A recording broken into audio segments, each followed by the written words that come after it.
Good evening, everybody. As said, I am a GSC Fellow of Rotary, and thanks to GSC Fellow, actually, that gave me an opportunity to do my fellowship at Memorial Sloan Kettering Cancer Center in the US. Before I start, I need to acknowledge the two previous speakers, especially Renuka Prasad Garu, who has shown the attitude that a cancer patient needs to have and the confidence with which the breast self-examination needs to be done. And the statements of Durga, who was a cancer survivor, she has been very effective in articulating what is an average cancer patient's experience. And I really acknowledge her stress on the importance of insurance, which is lacking in this country. I start by thanking you all, not only for giving me this platform to spread the word about cancer awareness, but I need to tell you that each one of you is actually can be an ambassador for cancer awareness. So on that note, let me start my presentation. And whenever I'm asked to speak on any women-related cancers, I always start with women's health. The reason is, which all of you are aware, that women play a very key role in, let me minimize this. Yeah, women play a very key role in any family unit. They are the managers, they manage our food requirements, they manage our lodging requirements, and most importantly, in Indian culture, the woman plays an important role and takes upon herself the need to monitor the health of the family members. But in spite of playing such a key role, the women tend to ignore their own health. This is what everybody is aware and statistics speak. For you to understand the importance, I work at the Regional Cancer Center where I head a unit. So I see both male patients and female patients. It is unfortunate, but you will realize that my male ward has just 10 beds, whereas the female ward has 20 beds. And both the wards are full, indicating that the demand for health needs from women is significantly higher in the cancer hospital than the demand for male cancers.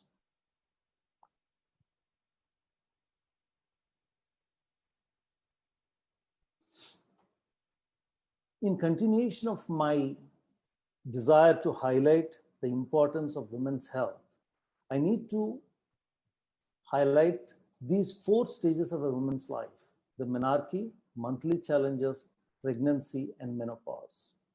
Each one of us believe that these are the phases that every lady faces in her lifetime, and hence they are normal.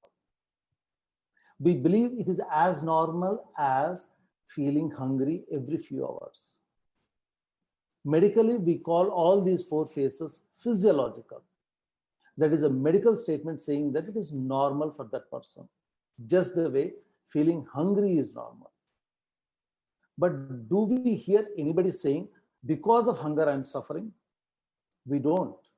Whereas all these 4 phases are in fact a challenge for women. The challenge is both psychologically as well as physically. And that is the reason why I always make it a point to highlight that it is not as easy for men as it is for women. All these challenges are not simple. And it needs a lot of effort from their side. And it is important for all of us men to bring it to our conscious level that they put in more than we actually do in terms of health. Let me digress a little from the topic, and I will like to highlight that health is not just absence of disease. We all believe if I do not have disease, then I'm healthy. But in fact, it is not the case. The World Health Organization says health is wellness in mind, body, and spirit. When I say wellness, it means peace. It means it being in equilibrium. But we believe that if the body is in equilibrium, we believe it is wellness. It is not so. And this wellness is not easy for a lady. The reason is, if the mind of the lady is affected during menarche, where the girl transforms into a lady, it puts huge physiological, biological, physical, and mental stress on the girl. We all know that pregnancy is a challenge, but it is a pleasurable challenge. But still, pregnancy brings out a huge toll on the body of the lady. And the scars can be lifelong. And for a lady for whom the monthly challenges are not easy, ask her, and you will definitely realize that these monthly challenges have affected her spirit. So, for a lady to be in wellness, the mind, the body, and the spirit needs to be in equilibrium, and which is not easy.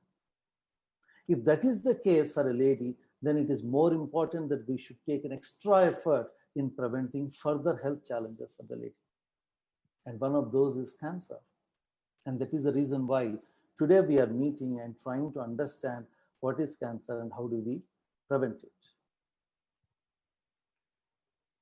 So the first step we all can do is to empower the lady by giving her health. And we can empower her through health is by educating her, by creating awareness, by telling her how she can protect herself. And that is what I'm trying to do today. The first step would be trying to make you understand that cancer is a lifestyle disease.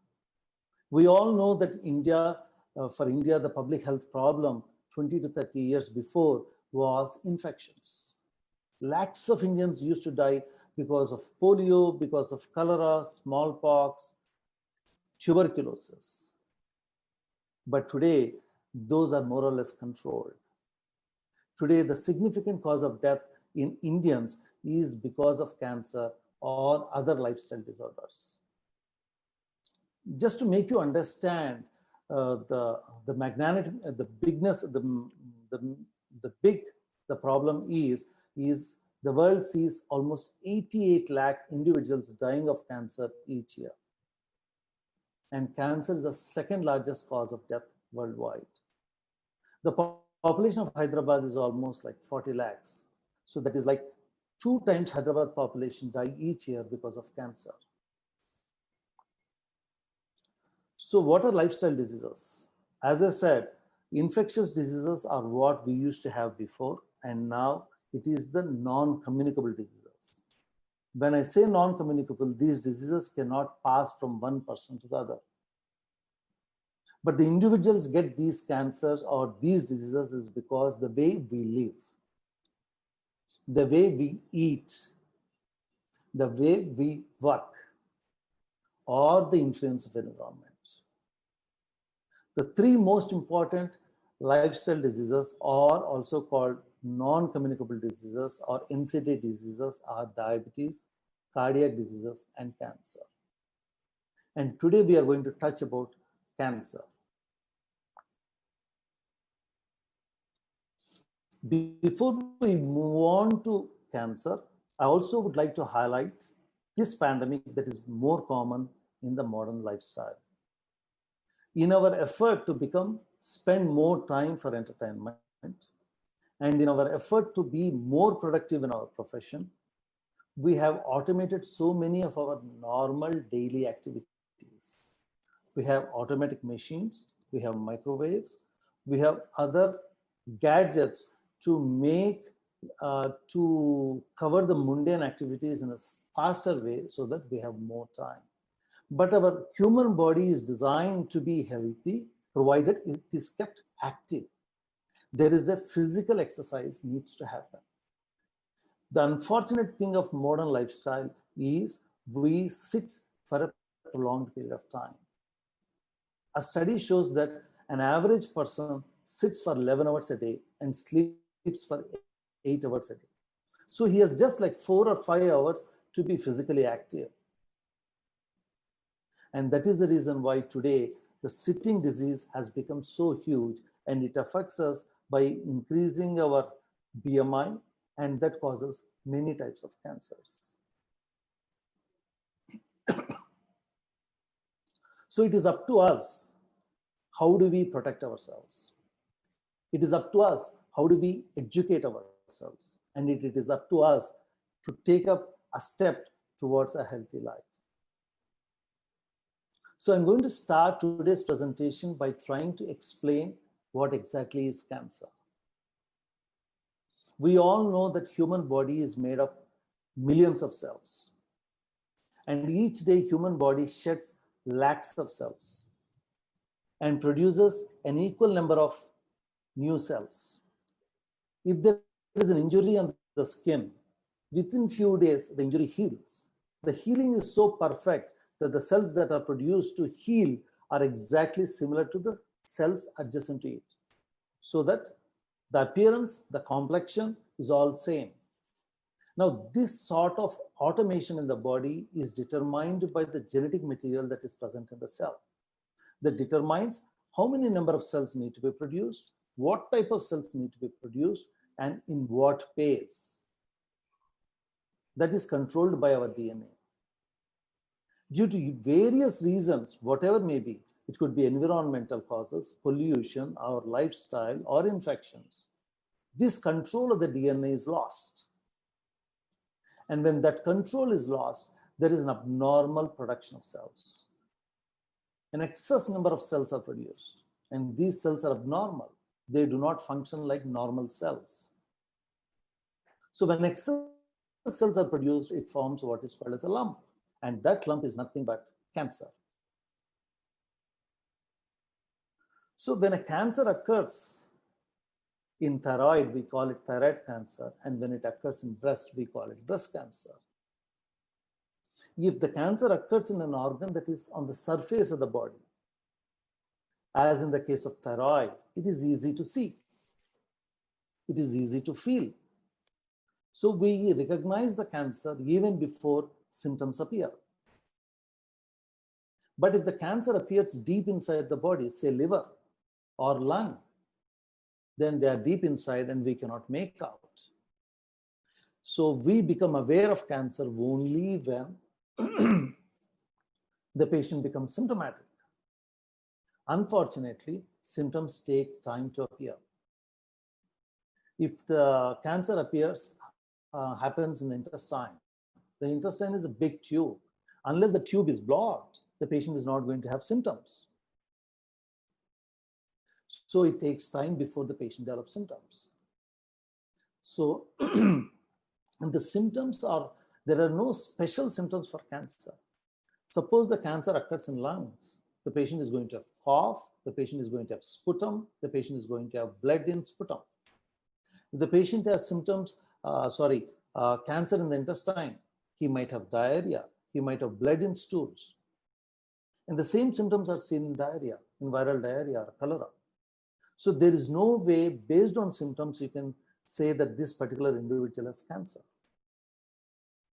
So the thumb rule is, if in any person, the symptoms do not respond to routine treatment, then be aware that it could be something serious and it needs investigation. So the symptoms become important depending upon the age of the patient. Each cancer occurs commonly in certain age. Take the case of breast cancer, which is commonly seen in women more than 35, 40. Prostate cancer is seen in individuals more than 50 or 60. So we are not really concerned when symptoms of the urinary obstruction or difficulty in passing urine occurs in an young individual. But we become conscious as doctors when an elderly person has such symptoms. But the message is, any symptom that does not respond to routine treatment, be aware that it could be something serious and it needs attention of a doctor.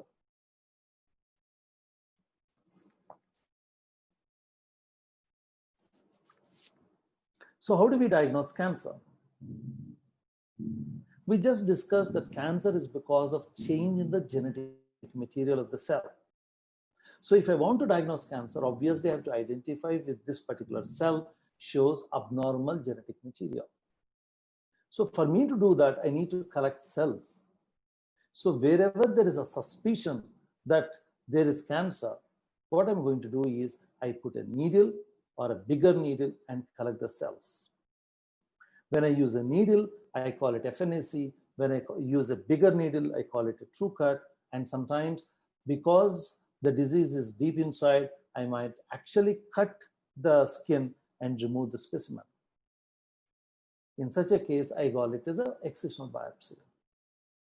As shown in this video, when it is on the surface of the body, it is easy to put a needle. But if cancer occurs deep inside the body, say an intestine or urinary bladder, it is not possible for me to put a needle blindly. In such a situation, I put an endoscope, which is a lighted tube, and through that, I will try to reach the target area and take a biopsy as shown in this video.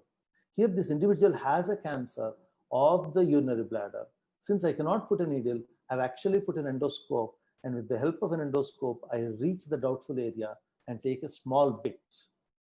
So whatever method I use, whether it is needle or an endoscope, the idea is to collect the cells, look for the genetic changes that I just described under the microscope. And if these changes are seen, then that swelling is cancer. So just based on symptoms of the age of the patient, no doctor can tell you whether it is cancer or not. You need to do a biopsy. And that is what we just saw in this video. Coming to breast cancer, we all know that the commonest presentation of breast cancer is lump.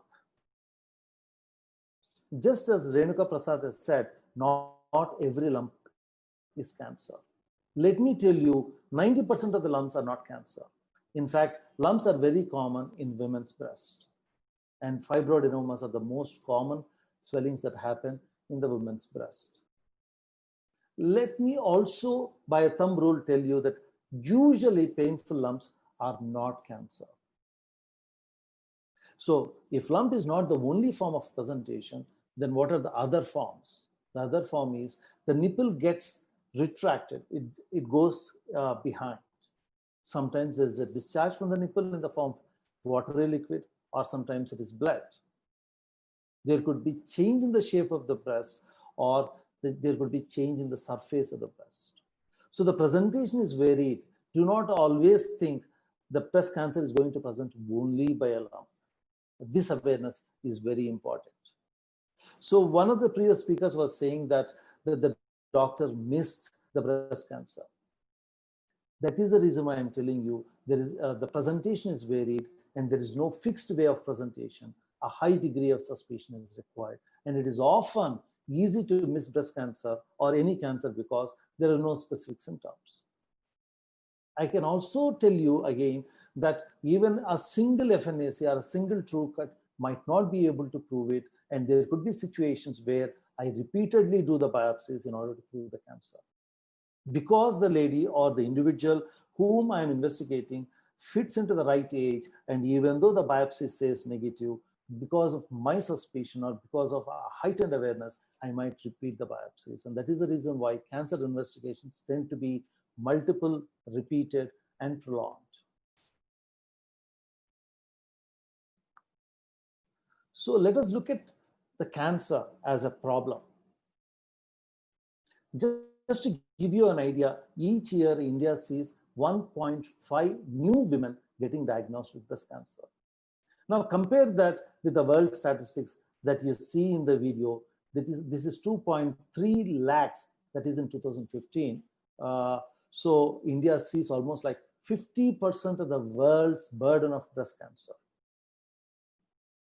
And unfortunately, out of this 1.5 lakh, nearly 75,000 women present in stage 3 or more, when the chance of the doctors curing the disease comes down. And this incidence, this late presentation can be dramatically reduced by increasing the awareness. And to keep the picture clear for you, to bring it into perspective, 70,000 women die in their prime of life between 40 to 50.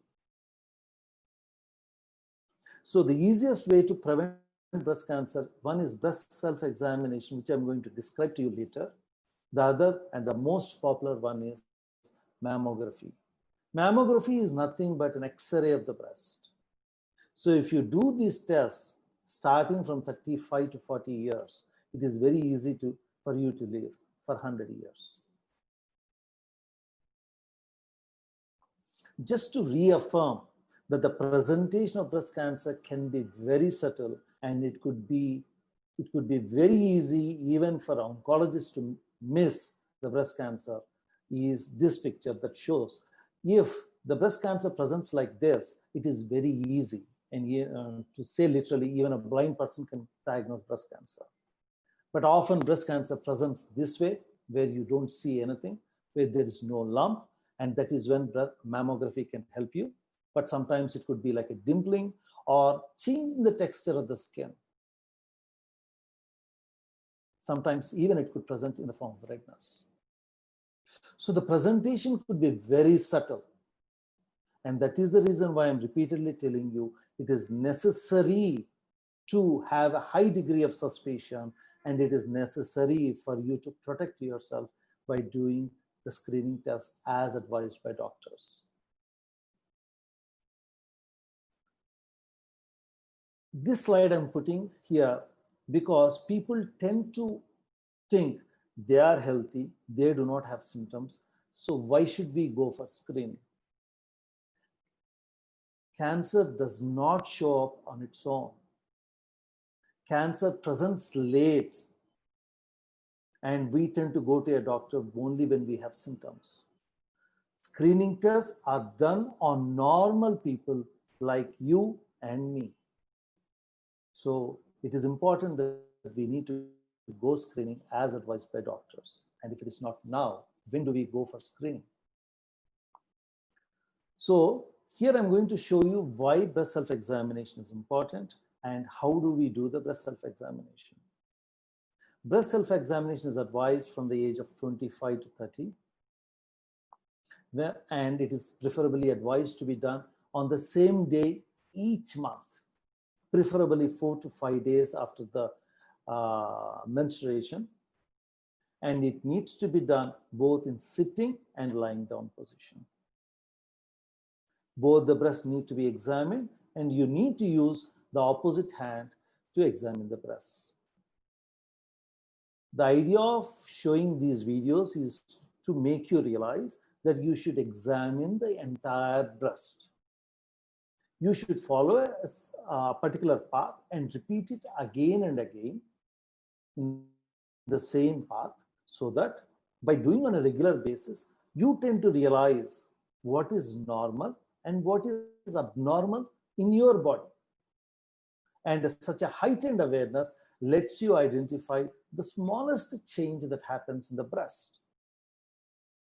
And the moment you recognize that something is not normal in your breast, you will immediately go to a doctor. And that is the reason why we tend to encourage breast self-examination for all women plus 25 or 30 years. There are plenty of guidelines out there, but basically I'm trying to project the guidelines as advised by these two organizations, which are worldwide recognized bodies, which say that women more than 45 years need to go every year by an annual mammogram. Every year you need to get a mammogram, irrespective of whether it is normal. For women who have crossed 55 years, it is suggested that you might reduce the frequency to once in 2 years, provided you do not have family history or the previous decade of tests are normal. Otherwise, you are encouraged to go for an annual mammogram. But a mammogram is mandatory, and this is in addition to your breast self-examination every month.